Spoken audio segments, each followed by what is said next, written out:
So I'm pretty sure I've asked this question from the pulpit before, but I'll ask again. How many people sitting here are lifelong UUs?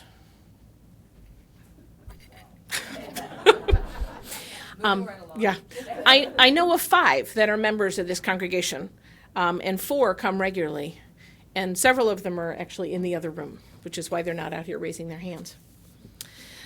This sermon is the outgrowth of a question that I've been pondering for a long time, but hadn't really articulated until Ann and I attended a district meeting 2 years ago. That itself should have been enough of a surprise. The question was, how do we keep our kids coming back to church? It's not really a question about younger kids, because that answer is easy. Their parents make them come. But what about teens and young adults? A minister in one of those conversations said something that resonated with those of us that were sitting there. UUs do a good job of teaching our kids not to be UUs, which was kind of a shocking statement, and we all sat there and thought, maybe that's not so far off. Historically, that is the way that UUs have approached religious education. We teach kids all about other religions, but not ours. We encourage youth groups to be self-governing and create their own worship, but they don't usually come and experience adult worship, which was a conversation that we had with Jen Wiley this morning. Growing up, I only attended what we called big church on Christmas Eve. It was even in a separate building from where kids met. Then, in the summer of 2013, we stopped in Boston as part of our family vacation. I wanted Katie to see the UUA headquarters building at 25 Beacon Street before that was no longer the UUA headquarters building. Katie's great-grandfather had been to meetings in that building, after all. And in the bookstore, I found this book called Full Circle, 15 Ways to Grow Lifelong UUs by Kate Tweedy Erslev, now Kate Covey. She's a religious educator in Colorado and wrote the Spirit of Adventure curriculum that we used with the Dragons 2 years ago. This book is a result of a 1998 grant she got from the Unitarian Universalist Sunday School Society to interview lifelong UUs, of which she is one. Covey found a lot of commonalities in their stories. I read the book hoping I'd find lots of ideas to turn our kids into forever UUs. I found some. I found a lot more questions. But I also found confirmation of what we're already doing here, which was pretty gratifying. Some of the themes seem fairly self-evident, such as embrace our UU identity, which is Covey's very first chapter, so obviously very important to her. One of the primary questions we should be asking is, are we raising our kids to be Unitarian Universalists who are part of congregations, or to be good people in the world? Now, there's nothing wrong with either of those, but a lot of people think of that as a dichotomy, and I don't think so. Why can't our kids grow up to be both?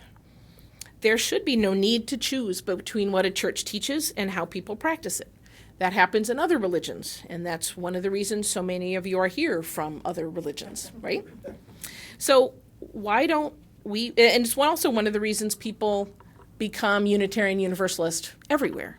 But why can't we be different? Why not teach our kids how to be good, moral, and just Unitarian Universalists altogether?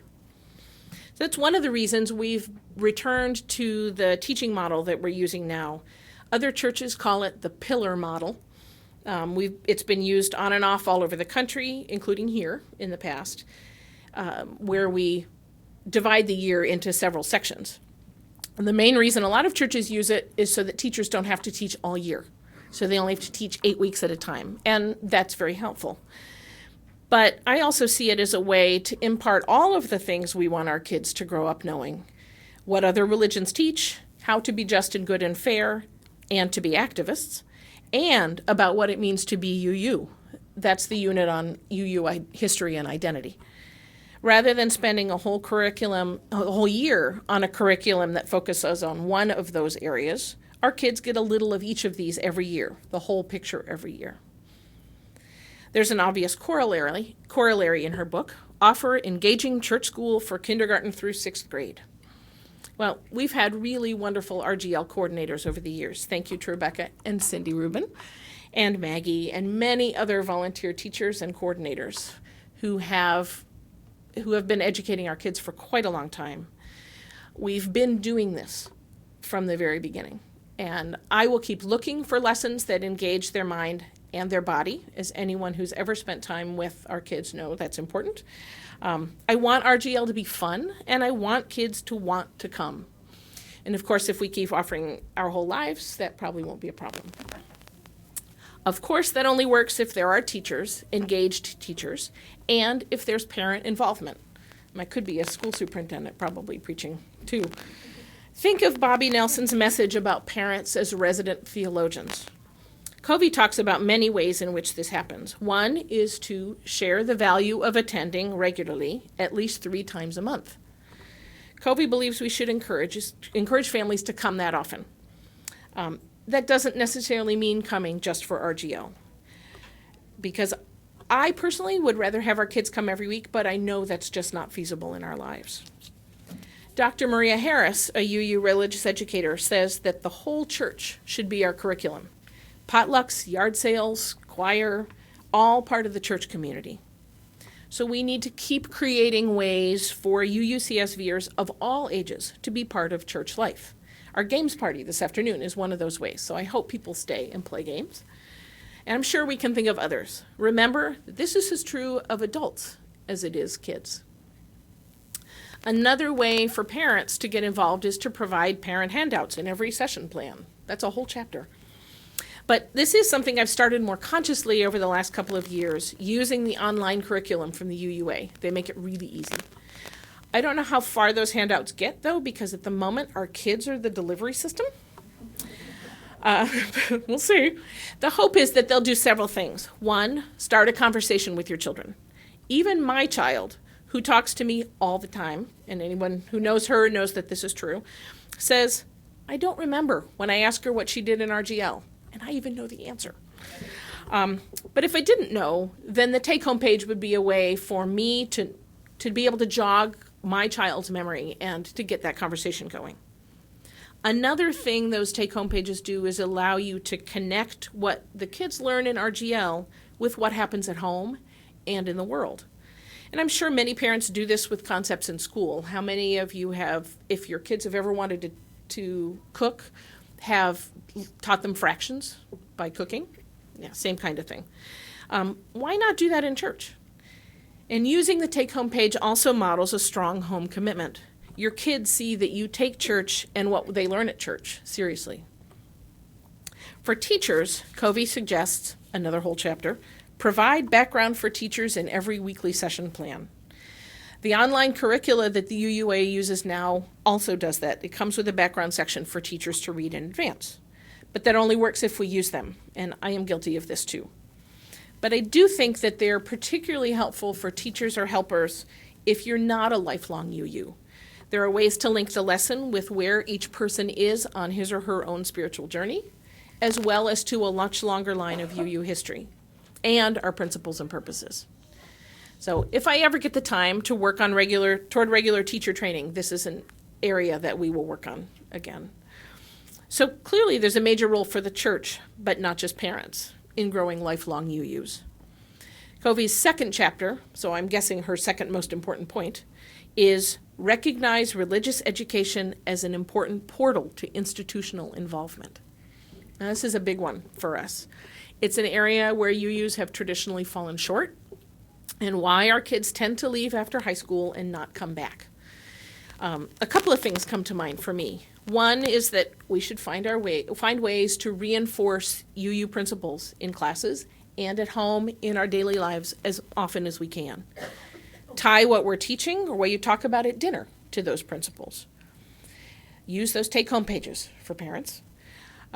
Another is to practice our style of church governance and management, even in the kids' classes. And as much as possible, they practice voting and they help make class decisions. And that's our fifth principle right there at work. But with youth, this can be trickier. It has been for UUs historically. It's a big enough deal that there are actually several chapters in this book devoted to youth. The first and most obvious, bolster and protect youth groups. This is something I feel very strongly about, and we've had a large enough number of youth for a while to make it more feasible than it has been in a while. So thanks to Jennifer Wiley and Mike Coons and now Jordy Comas, we have a real youth group, and that is spelled YOUUTH, if you haven't noticed, with continuity, and I'm really excited. It is a work in progress, but I hope we have real sustainability, and I think we have enough numbers of kids coming up through that we'll be able to keep this going.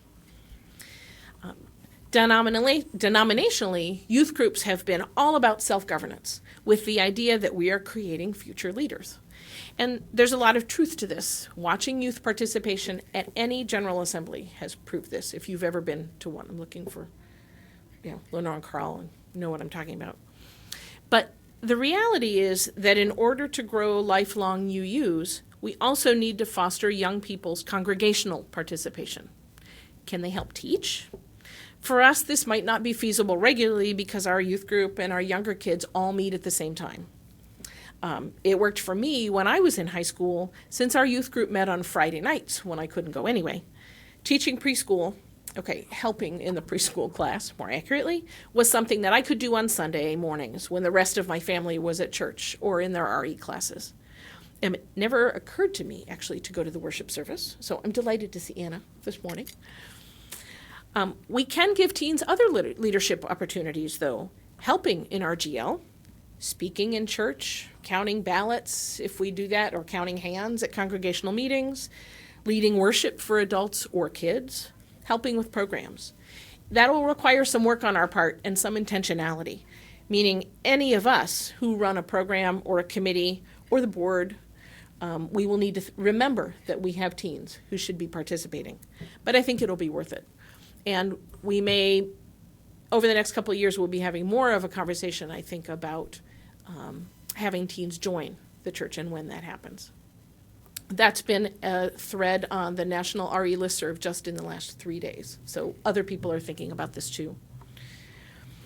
Another area where there has been traditionally a disconnect between youth groups and adult church is worship services. An important piece of youth programming has been creating meaningful worship, and that has a lot of value. But for most youth groups, it's very different looking than adult worship. So they go to church after they leave youth group, and they find it very foreign and don't want to go back. I think we at UUCSV do a much better job than most UU churches at introducing our kids to what we think of kind of as mainstream UU worship style, so it's not so off-putting and foreign for our kids and teens. It also helps that we take every opportunity for ministers and lay leaders to mentor children and teens. That was another chapter title. This congregation has consistently supported RGL financially and with people help.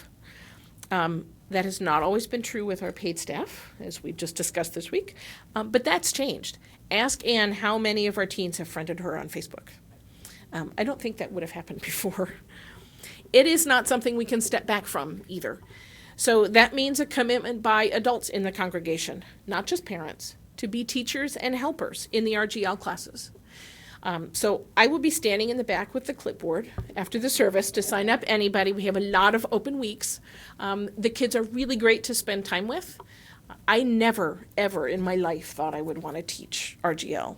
And I did when my daughter went to preschool. I went 1 week and that was it. I never looked back. I'm not saying that will happen with everybody, but give it a chance. There are a couple themes in the book. Oh, excuse me, I forgot a section, a very important section. The Coming of Age program is a great way for adults to formally mentor some of our youth. It's happening in the social room right now as we are out here. I still remember my coming of age program in 6th grade, and I am actually wearing the ankh that I was given at the end of my coming of age program. I won't tell you how long ago 6th grade was for me, but I still have it. And I hope all of these teens do too. We'll keep offering it, and I will keep asking for mentors. There are a couple of themes in the book that involve the whole church, but many of them describe us already very well. One is to ritualize holiday events and celebratory activities. It helps to have a minister whose calling is making ritual, and one who does not want to take down the Christmas trees, so we have a permanent reminder, maybe until next week, of holidays. But I love that Lenore has resurrected the Christmas Eve service that was used at the very beginning of this congregation. And that's part of our tradition again. We've restarted the Seder that Scott wrote for us years ago. I don't even know how long ago that was. Our service of the living tradition is 10 years old this year. And the holiday music service has been going on since at least 1991. Another related to that is Sing Together. Another whole chapter. Many of the people that Covey interviewed believed that music will help keep people UUs. My first reaction was, really? I personally need music in my spiritual life more than a lot of people, but I have to admit I had a little trouble with this one. But recently I was very proud to hear Katie pick out Spirit of Life on the piano on her own. And in this congregation, I don't worry about it because Dee does such a fantastic job, and we have integrated music into so many parts of our congregational life, and music that kids will recognize and remember. Even the teenagers are singing an opening song at the beginning of their meeting every week, which surprised me last week when I sat in. Another theme that she found was to offer opportunities for all ages to live out UU values. Covey says, we need to continue to offer opportunities for individuals to act based on what they believe, and for children and adults to work side by side on behalf of those values. We're then raising kids who will stand up for what they believe and continue into adulthood. So kudos to Lois Passy for recognizing this. And she and I will continue to talk about how we involve kids and families and not just adults. At the moment, I'm thinking our best chance resides in the teens, and we have an ally in Jordy because that's something he believes in very strongly and believes that that will help our kids grow to be lifelong UUs.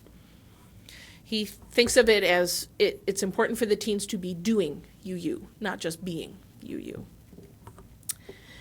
On the flip side of that, though, is something that Covey calls preparing everybody for the negative side of community.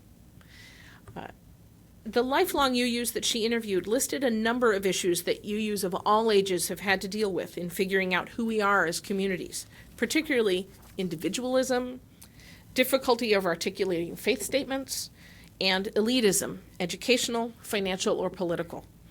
These trickle down to our kids if we're not careful or intentional about facing them. And those are other sermon topics for much greater discussion and exploration. But the other issue that I understand even more now that I'm a parent is the desire to shield our kids from evil or harm or hate, the desire to teach them only the ways of peace and love, which is what we want them to know as they grow up. That's a laudable and ideal goal, but as we heard from Choice and Concerns today, pretty unrealistic, unfortunately. We need to make sure our kids are prepared for our current world, to be part of that current world and their future world. Arming them with knowledge and reason helps, and I hope our efforts at social justice do too, so that they can be part of creating their future world in a way that they would like. Another chapter is called Sweep Teens into Immersion Experiences, but I really want to change that to Sweep Everybody into Immersion Experiences. Teens and even adults benefit tremendously from immersion experience such as camps or conferences. I found that out after my very first General Assembly. And if anybody wants to talk to me about what it's like to go to General Assembly, I am a big cheerleader.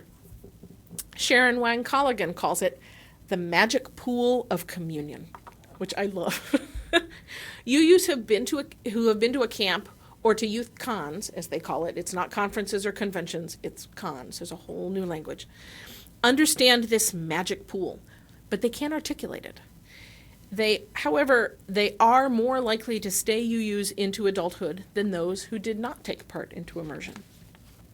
My family is actually a really good example of this. My parents met at New York State LRY gatherings. That's Liberal Religious Youth, the pre-1980 version of UU youth groups. They both served on the New York State Board, which meant immersion in Unitarianism even outside their families. They both remained Unitarian, and then UU, because they were both just about finishing college when the merger happened. They remained UU into adulthood and raised their kids to be UU.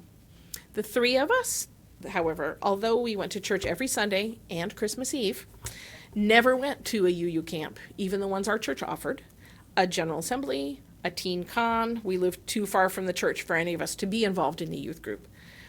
And only one of us stayed UU. You can guess who that is. My brother wanted more ritual. He would have loved cons. But he didn't get it in Sunday school, he thinks. So now he's Jewish.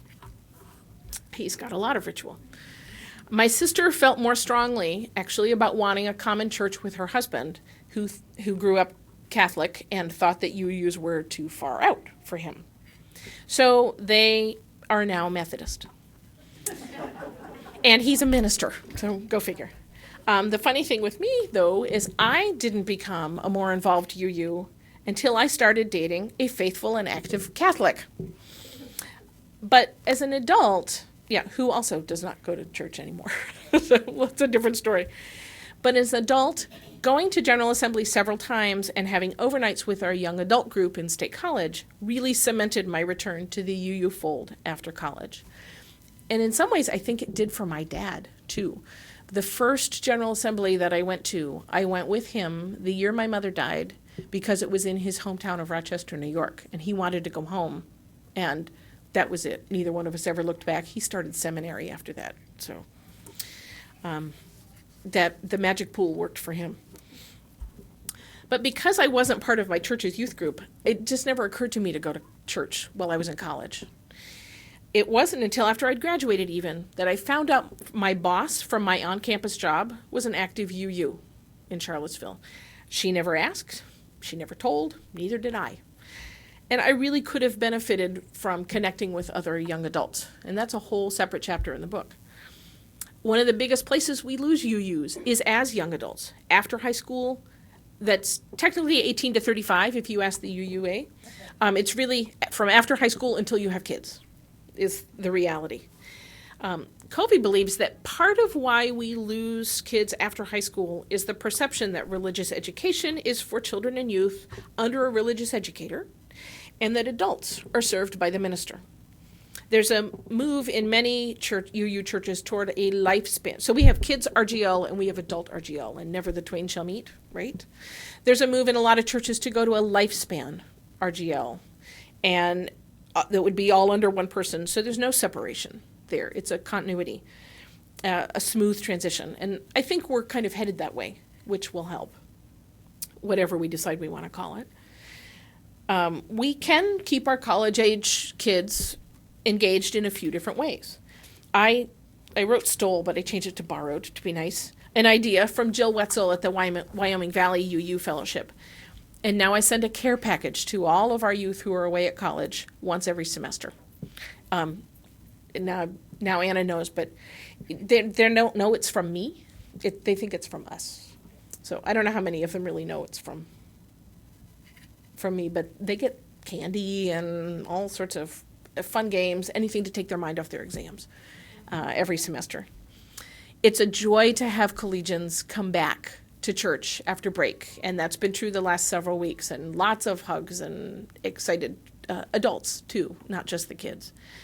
But maybe we should consider a homecoming service every spring. Maybe they are part of our bridging service for graduating seniors, which will happen at the end of May this year. And we will have to, at some point, think more about the young adults who come to our building, often with young families, and the potential for campus ministry. Not today, but sometime soon. One thing that is not in the book, and I didn't write it down, but I kept thinking about it, and I think it's really important for us, is to be unapologetically UU.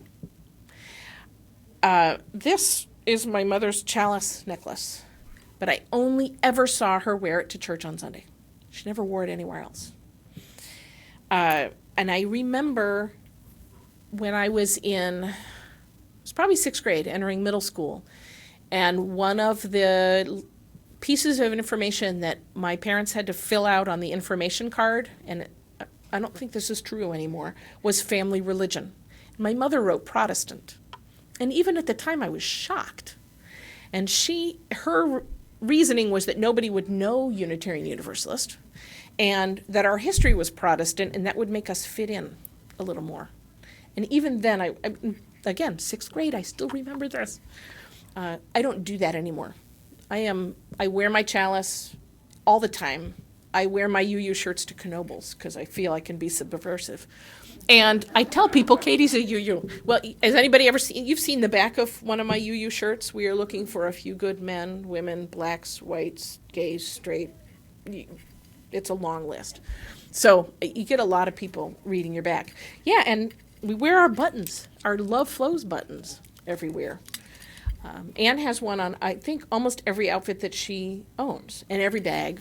And we have more. yeah, right. So buy some. The last chapter in the book was probably my favorite, with all of my personal background in history. That's my educational background. That's my first work background. And it is to celebrate founders, lifers, and heritage. To me, this means two things. We need to know our UU history, our communal story. That's why I write the UU moment every week. That's why Anne asked me to write the UU moment every week. And what is it you call me? Our resident UUist? That should be all of us. If we're not connected to Unitarians and Universalists all over the world and throughout time, then we're just members here. And we're not really Unitarian Universalists. So we'll just leave the denomination if we move away and leave this church. But the other piece, so I don't want that to happen to any of us. The other piece, though, is more local. We need to keep our own congregational history, and then we need to make sure we all know it. I had to ask how long the holiday music service had been going on, because longer than me, that's all I knew. But I was surprised to find out that it had been quite a number of years before me. And there's a lot of that history that many of us don't know.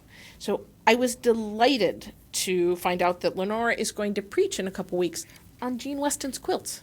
That's a huge part of our history that many of us don't know about. And anybody who has come after Jean's death doesn't know that at all. So Lenora will help with that connection. I really want our kids to grow up to be not only lifelong UUs, but proud to have come from UUCSV. In the book, Reverend Julianne Silberman Bunn writes, "From ages 5 to 13, I had the same Sunday school teacher." Can't imagine that, but I left that church at age 13 to attend a church with a stronger youth program. Years later, after graduating from theological school, I was hired as the first religious education director that congregation ever had. The first Sunday when it was announced that I'd been hired, my childhood Sunday school teacher shouted from the back of the sanctuary, "She's one of mine!" She was still teaching Sunday school. Later that year, when I was ordained, she lit the congregation's chalice at the service. I felt like I had come full circle, which is where the title of the book came from. I know exactly what she means. This morning, I will close by lighting, let's see if I can get through this, one more special candle in memory of Bobby Nelson, who was the focus of the UU moment. She was my childhood religious education director. Her husband, Chris, was my coming-of-age teacher and gave me the ankh. Bobby officiated at my sister's wedding, was at my wedding, and led my mother's memorial service. She was the first person I thought of, actually, when I was asked to be this congregation's religious educator.